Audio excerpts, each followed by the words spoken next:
So, this story is about the late and great architect Zaha Hadid. Back in 2015, I got a phone call out of the blue from Vanity Fair magazine, based in London actually, the UK version, and they called me up to take a portrait of Zaha Hadid in her self-designed apartment in Miami Beach.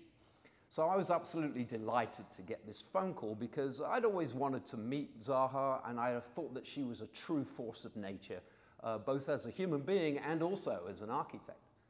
So I get the gig and I signed the contract with Condé Nast, and I hire my assistant and we both go along to Zaha's apartment. It's at the W Hotel in Miami Beach on 22nd Street.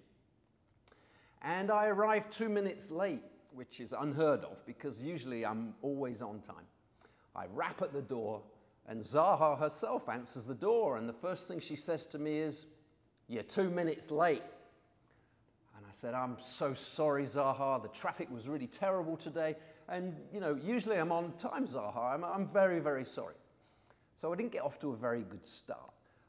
But in the back of my head, you know, I've got this person that I know that knows Zaha. So I mention his name and her face kind of turns to stone. And I realize that not only am I late, but I've mentioned somebody that she doesn't like. So now my grave is fully dug, right? I've got off to a really bad start. And there are people milling around. There's hair people, there's makeup people, there's a couple of people from the magazine. There's Louisa, who is Zaha's assistant, and she's trying to hold the whole thing together.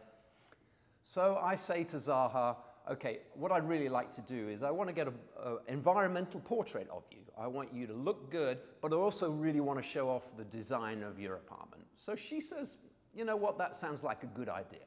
And I say, "Oh, thank God. I said something right." Well, what happens next is I managed to get her to sit on her self-designed chair, and Zaha's also designed this beautiful leather jacket. And she's designed the whole space. It's all about Zaha and her designs. And so Zaha goes off to the side and she's punching keys on all 3 different cell phones that she's got. And Chris, my assistant, and myself, we're setting things up. We've got a beauty dish up there. We've got a softbox over here. And I get Chris to sit down and I take his picture first so that I've got everything perfectly composed. The only thing I've got going for me is that it's well composed, and I've sort of broken the ice with Zaha just a little bit.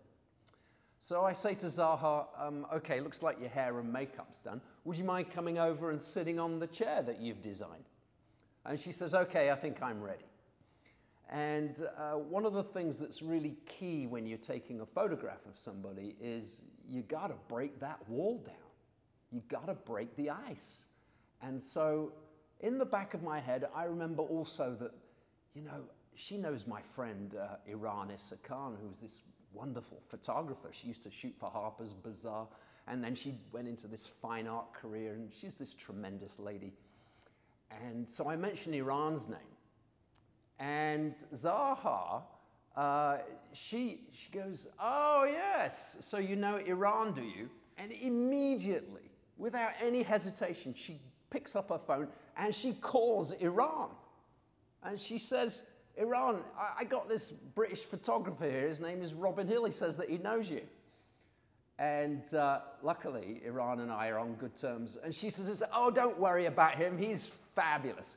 And Zaha lets out this really hearty laugh. And that's when I take the picture.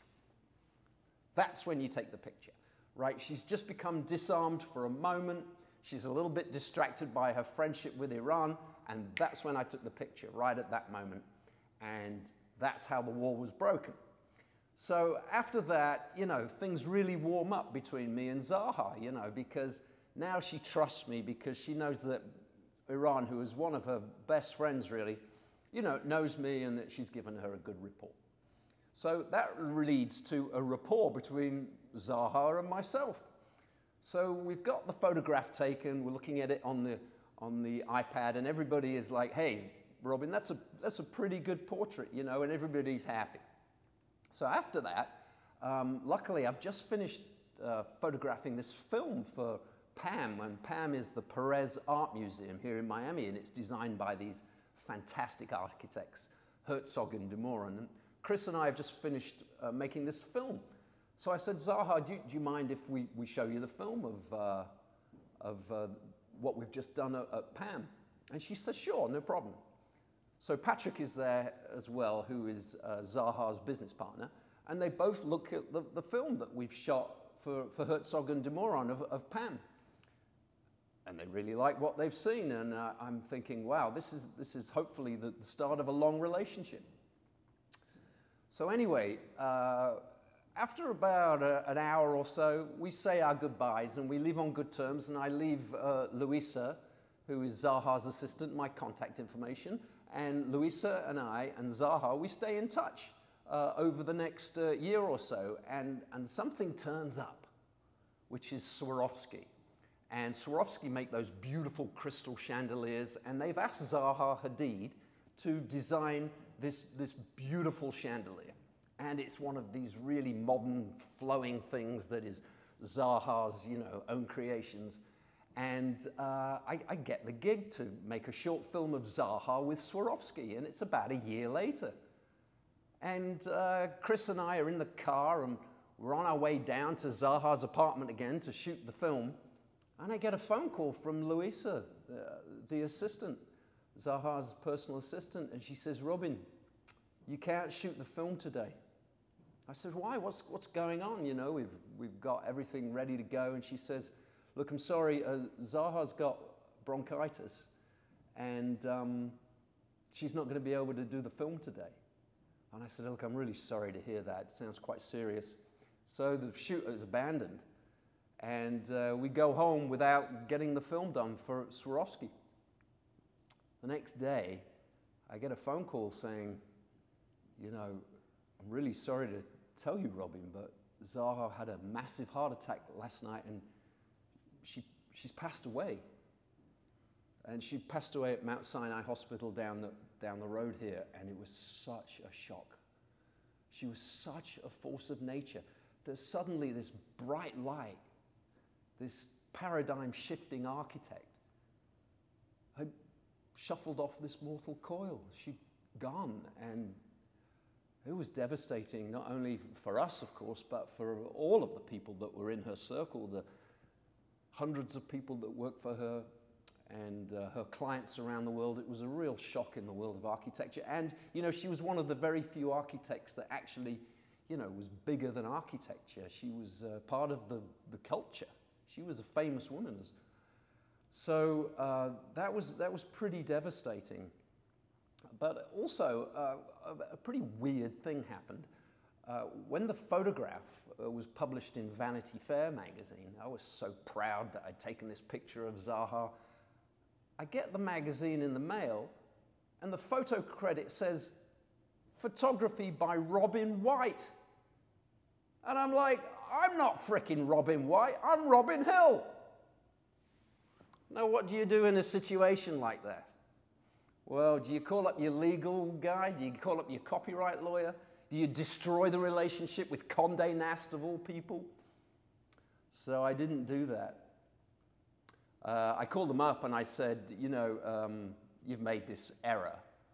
And they said, well, very sorry, Robin, we'll send you a PDF with the correct name on it. And you know what? I left it at that. Now, maybe you can leave a comment about what I should have done in that situation, but it was a bit of a bummer. But the fact is that I got to meet Zaha, and what a thrill that was, man. She was a force of nature. She had such a strong essence about her.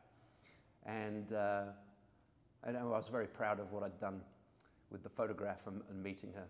So anyway, that's my story about Zaha. May she rest in peace.